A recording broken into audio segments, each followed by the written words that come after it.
안녕하세요. 저는 용산구 공공디자인 진흥계획을 수립한 주식회사 디자인다다의 이현민 대표입니다.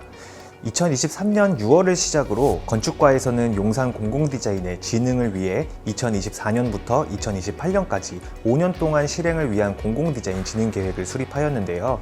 계획을 수립하는 과정에서 저희가 용산 곳곳을 둘러보기도 하고 직원분들을 대상으로 설문조사도 실시하였습니다. 디자인 행정의 기반을 구축하기 위한 첫 단계로서 공공디자인에 대한 이해를 돕는 영상을 준비하게 되었습니다. 아마 종종 이런 얘기 많이 들어보셨을 것 같습니다. 이건 디자인은 좋은데 사용하기는 불편해. 이 짧은 한마디 문장에서 우리가 보편적으로 디자인을 어떻게 생각하고 있는지를 엿볼 수가 있습니다. 바로 디자인을 단순히 예쁘게 만드는 것이라고 한정적으로 생각한다는 것인데요. 그래서 사실 공공디자인에 대해서 얘기하기 전에 디자인이 무엇인가에 대해서 먼저 우리는 생각을 해볼 필요가 있습니다. 예쁘게 보기 좋게 만드는 것, 신미성이라는 측면도 물론 디자인의 범주에 속하기는 하지만 우리가 보편적으로 이 물건은 또는 이 공간은 디자인이 좋아라고 했을 때 아마 대부분의 의미는 보기 좋게 잘 만드는 의미를 담아서 얘기를 했을 것 같습니다. 근데 사실 디자인의 정의를 살펴보면 주어진 목적을 위해 합리적으로 실체화한다라는 의미를 가지고 있고요. 상품이나 건축물, 나아가서는 체제나 방법을 설계한다는 뜻을 가지고 있습니다. 물론 예쁘게 보이도록 만드는 것도 디자인의 범위에 속하고 굉장히 중요한 거지만 신미성 외에도 기능성이나 사용성, 그리고 얼마나 이 디자인을 합리적인 공정을 통해서 제작할 수 있는지에 대한 생산성, 더 적은 재원으로 유지관리를 할 수 있는지의 관리성 등 디자인은 굉장히 많은 다양한 요소를 고려해야 하는 일입니다. 우리가 거리에서 쉽게 만나볼 수 있는 사설 안내 사인 하나에도 외형이 심미적으로 아름답냐라는 관점은 물론이고 정보가 바뀌더라도 이 내용을 쉽게 교체할 수 있는지, 시간이 지나도 원래 모습을 잘 유지할 수 있는지, 생산 측면에서는 이 사설 안내 사인을 만드는 데 필요한 재료들이 수급을 쉽게 할 수 있고 관내업체에서도 쉽게 제작할 수 있는지와 같이 다양한 측면의 요소를 디자인에서 고려해야 하는 것이죠. 일례로 우리가 거리에서 쉽게 만날 수 있는 두 가지 종류의 휴지통이 있습니다. 쉽게 눈치채셨을 수도 있지만 이 두 휴지통은 쓰레기를 넣는다는 기능에는 큰 차이가 없는 것처럼 보이지만 디자인 사고방식을 통해 디자인된 작은 변화는 시민들의 행태를 바꿀 수 있는 큰 힘을 가지고 있습니다. 바로 오른쪽 휴지통은 상단부의 형태를 원형으로 바꾸었을 뿐인데 쓰레기 위 쓰레기를 적치하는 행위를 방지할 수 있고 이를 통해서 쾌적한 환경, 나아가서는 보행자에게 높은 만족도를 줄 수 있다는 장점을 가지고 있는데요. 우리가 흔히 폼팔로우 펑션이라고 하는, 즉 형태는 기능을 따른다는 미국 건축가 루이스 설리반의 말처럼 쓰레기를 올려놓지 못하는 기능이 필요했고 쓰레기를 올려놓지 못하도록 심미적인 측면이나 생산 측면도 함께 고려하여서 사선이나 원형의 형태 등 다양한 형태를 아마 고민했을 겁니다. 그리고 쓰레기를 올려놓지 못하는 원형의 상단부 기능을 만들었고 그 기능 자체가 즉 휴지통의 형태가 된 것입니다. 이런 디자인을 통해서 우리가 알 수 있는 점은 디자인은 단순히 눈에 보이는 것이 전부가 아니라는 점입니다.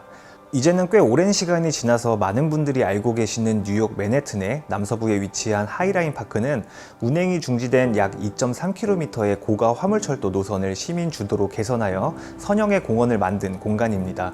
그리고 국내에서는 하이라인 파크를 모티브로 2017년도에 서울시에서 퇴역한 서울역 고가를 활용하여서 디자인한 서울로 7017이 있는데요.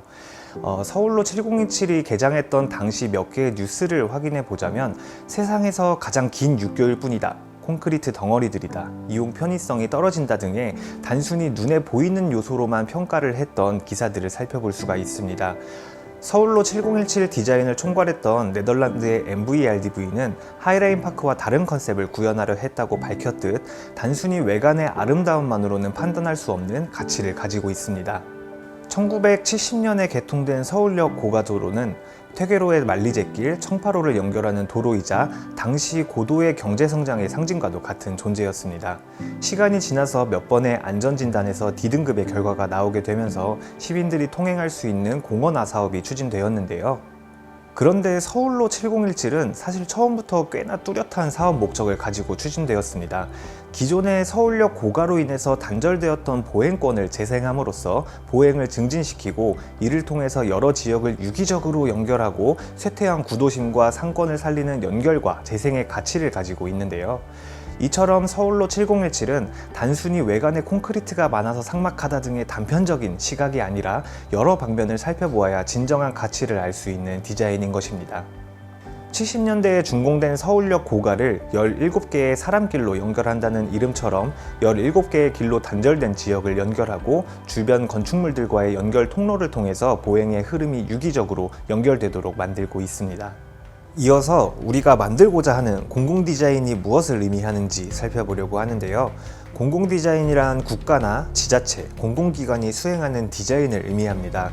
우리가 집을 나와서 걷는 거리나 다양한 공공시설물, 시민들이 이용하는 보행로와 광장, 그리고 청사의 계단, 안내사인 등 굉장히 많은 요소가 공공디자인에 해당되는데요.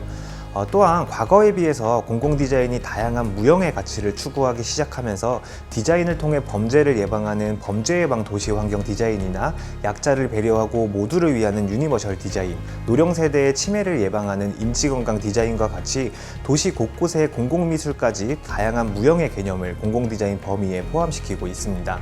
그리고 이런 다양한 공공디자인 요소가 한데 모였을 때 우리가 집합적 풍경이라고 일컫는 경관이 되는 것입니다. 이렇게 굉장히 많은 부분이 공공디자인 범위에 속하지만 보편적으로 공공디자인을 공급하고 관리하는 다양한 사업부서에서는 내가 디자이너도 아닌데 공공디자인에 할 일이 있나 라고 많이 의문을 품기 마련입니다. 그런데 사실 공공디자인에서 가장 중요한 키워드는 모든 부서가 힘을 모아서 함께 만들어가야 한다는 점입니다. 여기 용산역 앞 한 장의 사진 속 공간에서도 보행로나 펜스, 점자블록, 오픈스페이스와 조형물과 같이 많은 것들을 찾아볼 수가 있는데요. 서로 다른 각기의 관리 주체를 가지고 있기 때문에 여러 부서가 함께 만드는 경관이라는 의미를 가지고 디자인 마인드를 통해서 함께 생각해 볼 필요가 있습니다. 여기 두 장의 해안도로 사진이 있습니다. 이 두 장의 사진은 작지만 아주 큰 차이를 가지고 있는데요. 바다를 바라보면서 달리는 해안도로에서 가로등과 전주의 위치가 어느 쪽에 설치되어 있느냐에 따라 바다라는 경관 자원을 개방적으로 볼 수 있는지 없는지에 따른 큰 차이를 가지고 있습니다. 이처럼 좋은 공공디자인은 지역의 자원을 어떻게 활용하는지가 가장 중요한 요소일 것 같은데요. 여러 가지 사례를 통해서 자원을 활용하는 방법을 소개하려고 합니다. 첫 번째 좋은 공공디자인은 지역의 정체성을 담습니다. 여기서 제주도의 사례를 하나 소개해 드리려고 하는데요. 우리가 흔히 삼다도라고 하는 제주는 우리나라에서 상당히 이국적인 경관을 가지고 있고 독특한 문화를 가지고 있는 섬입니다. 제주의 전통 가옥에서 대문 역할이자 집 주인이 언제쯤 돌아오는지를 표현하는 소통의 요소로 활용되는 이 정랑의 이미지를 볼 수가 있는데요. 다만 이렇게 문화적인 자원이 굉장히 많은 섬이다 보니까 이런 정랑, 나아가서는 제주가 가진 여러 가지 현무암의 이미지나 일출의 이미지 같은 자원을 디자인에 지나치게 남용하여서 과도한 장식적인 디자인을 많이 만들고 있었습니다. 거기에 바람이 많은 삼다도의 특성을 보여주듯이 소금기를 머금은 강한 태풍과 바닷바람은 공공시설물의 도장을 쉽게 부식시키고 파손시켰습니다. 지금이야 워낙 도장 기술이 좋아졌지만 예전에는 바닷가에 인접한 곳에서 운행을 많이 하던 자동차들은 부식이 쉽게 되어서 중고차 가격에도 영향을 미쳤을 정도이죠. 그래서 정리하자면 지역의 정체성을 담아 제주의 안내시설을 디자인할 때 고려해야 하는 자원은 크게 세 가지가 있습니다. 화산섬인 제주에서 형성된 현무암을 사용해서 제주가 가진 이미지를 시각적으로 표현하는 것. 두 번째는 제주를 여행할 때 자동차를 타고 달리는 경관의 근간이 바로 해안과 중산강 경관이기 때문에 이 경관을 함께 고려해야 한다는 것. 마지막 세 번째로는 소금기를 머금은 바닷바람과 강풍에 대응할 수 있는 시설물이 필요하다는 점이었습니다. 이러한 문화적, 지리적, 기후적인 자원들을 모두 모아서 제주가 가진 이미지를 시각적으로 표현하면서 중산강과 해안산간을 달릴 때 주변 환경에 자연스럽게 순응하는 콘텍스트를 가진 디자인, 마지막으로 도장과 금속 부싱에 대응할 수 있는 디자인이 요구되었는데요. 이러한 디자인 요구에 맞추어서 골조는 내식성이 강한 스테인리스 스틸로 설계하되 현무암 붙임석을 활용하여서 제주의 이미지를 표현할 수 있도록 디자인하였습니다. 동시에 도장이 벗겨진 일 자체를 근본적으로 방지하기 위해서 이런 현무암을 활용하였다는 특징을 가지고 있는데요. 또한 제주를 이동하면서 만나게 되는 해안 경관이나 중산강 경관에도 이질적이지 않고 자연스럽게 순응하는 디자인이 될 수 있도록 계획하였습니다. 또 우리가 제주하면 떠오르는 천혜의 자연환경의 이미지를 가져갈 수 있도록 일부 디자인은 현무암 원석에 일부를 커팅하여서 정보를 표기할 수 있는 오석을 부착하는 방식으로 디자인을 진행하였는데요. 따라서 여러 공간에 같은 디자인이 설치되지만 자연석 그 자체이기 때문에 자연스럽게 모두 각기 다른 다양성을 가진 형태가 될 수 있도록 디자인하였습니다. 물론 특정 요소라고 할 수 있는 음수대 같은 경우에는 제주의 주상절리를 모티브로 형태를 잡되 다각형의 형태를 조합하여서 반려동물을 위한 음수 공간을 필요에 따라 넣고 뺄 수 있는 등의 모듈 형식으로도 함께 구현하였습니다. 이처럼 현무암은 제주를 상징하는 재료니까 단순히 1차원적인 생각으로 현무암을 활용한 디자인을 하는 것이 아니고 지역이 가진 여러 가지 자원들을 복합적으로 고려하여서 바라보는 관점이 디자인에서는 필수로 필요하다는 점을 알 수가 있습니다. 두 번째 좋은 공공 디자인은 변화하는 시대에 대응합니다. 현재 전 세계 주요 50개국의 스마트폰 보급률은 70% 이상이고 특히 우리나라의 스마트폰 보급률은 92%로 세계 1위 수준입니다. 저도 어렸을 때는 동네에 처음 온 분들이 길을 많이 물어봤던 기억을 가지고 있는데요. 기술이 발전하면서 경로 찾기는 기본이고 AR로 실시간 경로를 안내해 주거나 부분적으로는 실내지도 정보도 제공하고 있고 3D로 도시를 둘러보는 기능까지 가지고 있습니다. 전 세계적으로는 구글 맵스를 많이 사용하지만 우리나라는 보안 이슈 때문에 이 구글 맵스의 정보가 부족하고 실제로 외국 커뮤니티에서는 한국을 방문할 때 네이버 지도나 카카오 맵을 사용하라는 정보를 공유하고 있습니다. 그렇다면 이렇게 스마트폰 하나만 있으면 자세한 경로와 정보를 확인 가능한 시대에 공공안내 시설이 왜 필요할까요? 이에 대한 해답은 키오스크를 통한 주문 방식을 통해 엿볼 수 있을 것 같습니다. 고령화와 함께 새로운 사회적 문제로 떠오른 디지털 소외처럼 어르신들이 키오스크로 주문하는 데 어려움을 느끼고 있다는 점을 많이들 알고 계실 것 같은데요. 이 같은 문제를 스마트폰 앱으로 길을 찾을 수 있지 않나요? 라는 의문과 같은 맥락을 가지고 살펴볼 수가 있습니다. 음식을 주문하기 위해서 키오스크라는 기능적인 여건을 제공하고 있지만 실제로 이 기능을 이용하지 못하는 소외된 사람들이 실제로 있습니다. 같은 맥락으로 길을 찾는 데 있어서 스마트폰이라는 기능이 있지만 우리는 기능적인 여건을 채워주었으니 이것으로 끝인 걸까요? 분명 아니라고 생각하실 것입니다.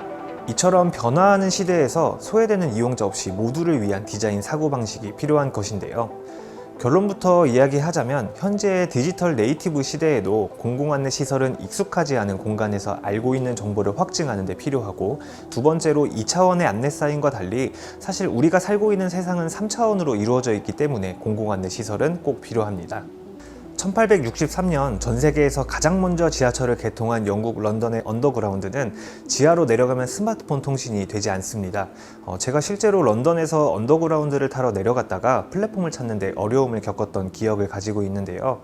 그래서 스마트폰 화면을 캡처해 두었다가 어느 역에 어느 플랫폼에서 어느 호선으로 갈아타야 하는지 실제로 언더그라운드 곳곳에 설치된 사인을 보며 정보를 확증했던 기억을 가지고 있습니다. 실제로 런던은 언더그라운드 사인뿐 아니라 레지블 런던이라는 프로젝트를 통해 일관된 시각적인 언어를 만들어 놓았습니다. 그 시작은 가까운 거리도 관광객들이 모두 언더그라운드를 타고 이동하기 때문에 지상에 있는 상권들이 활성화되지 못하고 이를 해결하기 위해서 안내 사인을 만들었다는 명확한 목적을 가지고 있습니다. 이 레지블 런던 프로젝트는 당시 개인용 지도부터 거리의 보행 안내 사인, 언더그라운드 내부의 사인까지 오랜 기간 일괄적으로 개선한 프로젝트입니다. 그래서 현 시대의 국내에서는 어떤 공공안내 시설이 필요하냐를 말씀드리려고 하는데요.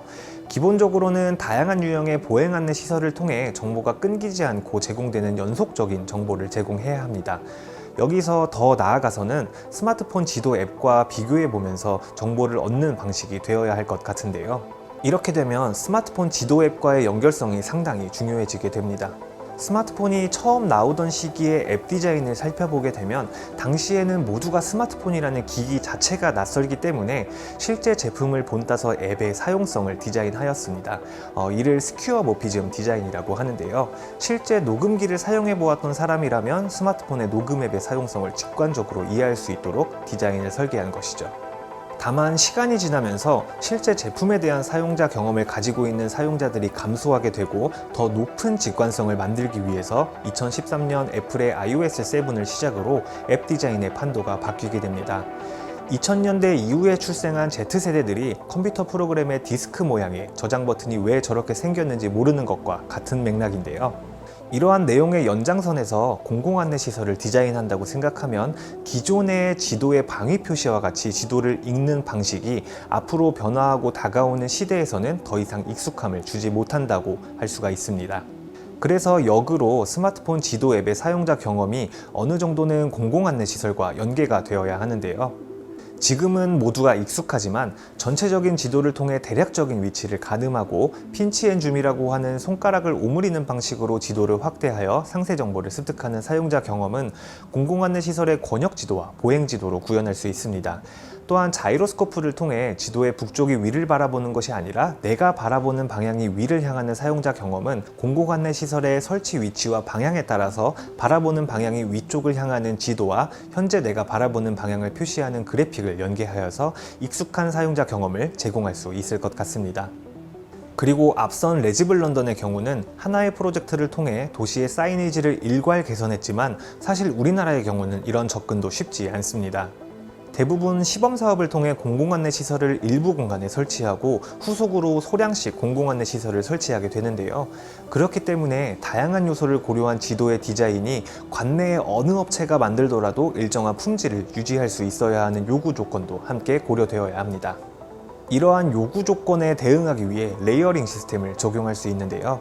지도의 축척을 설정하는 방법부터 표기되는 정보를 모두 그룹화하여서 세분화하고 디자인의 기준을 세우는 것이 굉장히 중요한 요소일 것 같습니다. 지도의 길을 표시하는 방법도 대로, 중로, 소로로 레이어가 구분되어 있는데 사실 이는 기존의 도로법에서 규정하는 기준과는 굉장히 다르기 때문에 어떤 길을 소로로 규정할 것인가, 어떤 길을 대로로 규정할 것인가와 같이 세부적인 기준이 함께 포함되어야 합니다. 그리고 이러한 기준들을 모두 매뉴얼화 시켜서 다양한 부서에서 매뉴얼을 준용하고 확산되었을 때 비로소 디자인의 기획 의도가 도시에 올바르게 확산될 수 있습니다. 이어지는 같은 맥락으로 세 번째 좋은 공공 디자인은 행정적인 여건을 고려합니다. 앞선 공공안내시설 디자인 외에도 지자체에서는 다양한 표준 디자인을 개발하고 있습니다. 공공시설물 표준 디자인은 무조건 이 디자인을 사용해라 라는 의미는 아니지만 지역의 정체성을 담아서 표준화된 시설물 디자인을 만들고 있습니다. 다만 이 표준 디자인은 태생적으로 여러 가지 한계점을 가지고 있는데요.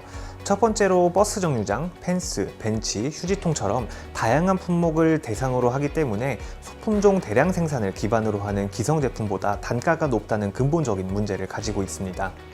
사실 기성제품의 경우 시설물 하나하나의 단가를 낮추고 고품질의 디자인을 만들기 위해서 다이캐스팅이나 압출 방식을 활용하여서 효과적으로 디자인을 구현하고 자재를 대량으로 일괄 구매하는 방식을 통해서 단가를 낮추어 시장에서의 경쟁력을 확보합니다.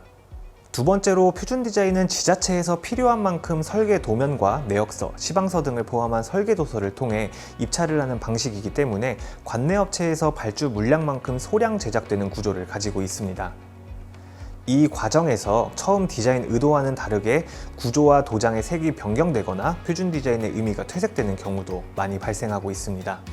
서울시나 경기도와 같은 광역자치단체에서는 이러한 문제를 해결하기 위해 디자인이 우수한 기성제품을 대상으로 인증을 통해 검증된 디자인 시설물을 사용하는 방안도 함께 제도적으로 활용하고 있습니다. 마지막 세 번째로 지역의 정체성을 담는다는 이유로 지역의 특산품이나 우수한 경관을 과도한 시각적 장식으로 표현한다는 문제를 가지고 있는데요. 물론 장식적인 디자인이 잘못되었다는 것은 아닙니다. 특화거리나 관광지와 같은 특수한 목적을 가진 사업 구간에는 별도의 상징적인 디자인이 필요하고 이를 공공디자인진흥위원회 심의나 자문을 통해 개발할 수 있는데요. 다만 표준 디자인의 경우에는 기본적으로 일상 속에서 만나는 보편적인 가로 환경에 설치되기 때문에 보다 본질에 집중된 기능적 디자인이 필요하게 됩니다. 이를 위해서 우리는 장식의 개념을 명확히 짚어볼 필요가 있습니다. 사실 우리나라에서는 장식이라는 한 가지 단어를 사용하지만 그 방법에 따라서 장식은 크게 데코레이션과 오너먼트로 구분할 수가 있는데요. 먼저 데코레이션의 경우는 구조를 위한 필연적 요소와는 무관하게 밋밋함을 달래고 화려함이나 상징성을 표현하기 위한 장식의 개념입니다. 이와 상반되는 개념으로 오너먼트는 구조와 기능상 필연적으로 생겨날 수밖에 없는 요소를 위한 장식이라고 볼 수가 있는데요. 쉽게 노출 콘크리트로 마감된 건축물처럼 콘크리트 거푸집으로 인해 생겨날 수밖에 없는 요소들이 외장 마감이자 오너먼트라는 장식인 것이죠.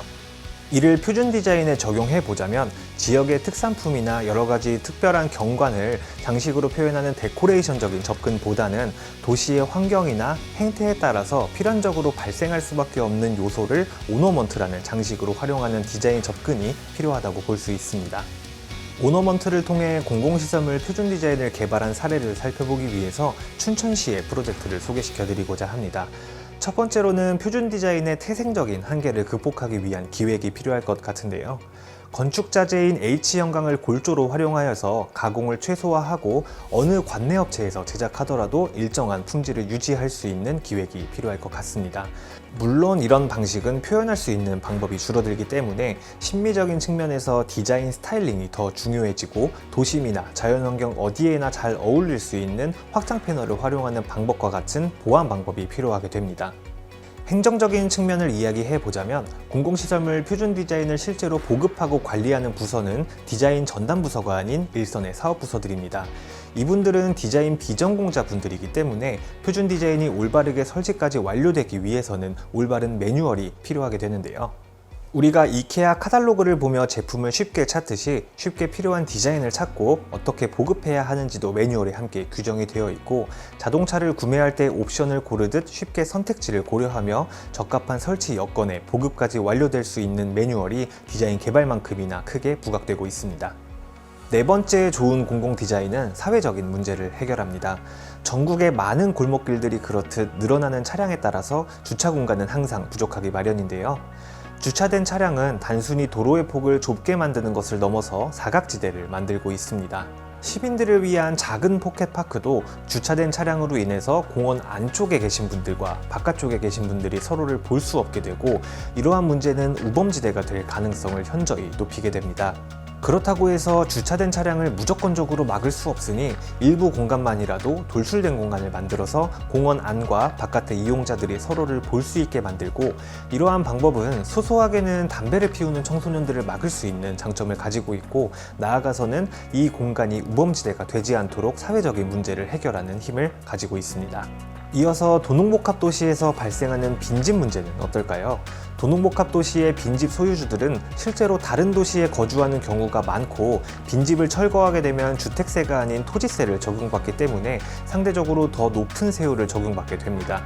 이런 문제들이 겹쳐 관리되지 않는 빈집은 마을의 경관을 해치고 우범지대가 되는 경우를 쉽게 볼 수가 있습니다. 그렇다면 역으로 관리되지 않아서 낙후되고 방치된 빈집을 마을의 주민들이 활동할 수 있는 공간으로 만드는 방법은 어떨까요? 사실 도농복합 도시는 전출입이 자주 일어나고 주변에 공장지대가 위치한 경우가 많기 때문에 기존 주민 공동체에 융화되지 않는 외국인 근로자가 거주하는 경우가 굉장히 많습니다. 이 빈집이라는 공간을 활용하여서 쇠퇴한 주민 공동체에, 나아가서는 외국인 근로자까지 함께 이용할 수 있는 다양한 활동 공간을 만들 수가 있는데요.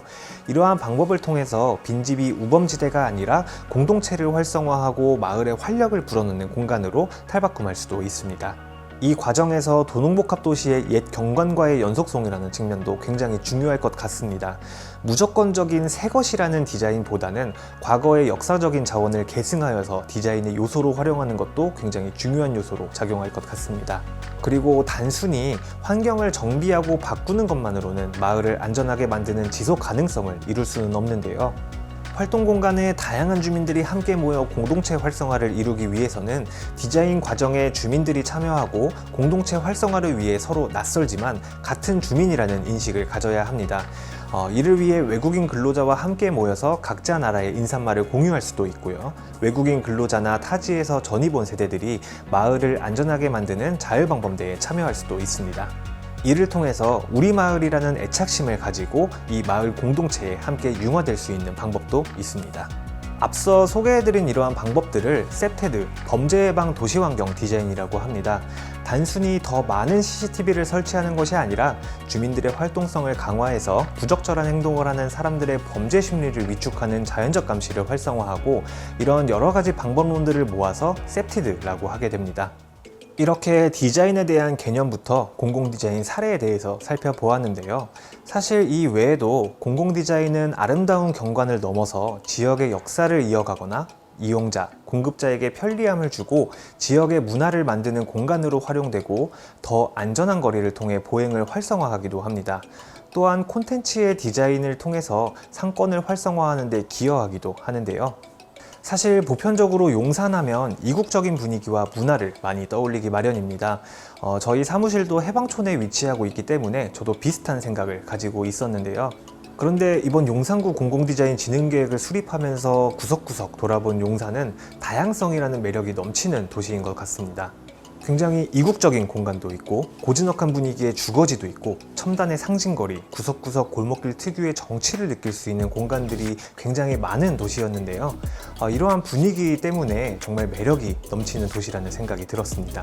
이번 기회를 통해 용산이라는 도시를 공공디자인 측면에서 더 멋진 도시로 만들기 위해 공공디자인 진흥계획과 매뉴얼이 함께 수립되었습니다. 이러한 미래도시로의 변화에 많은 분들의 관심과 참여를 부탁드리겠습니다.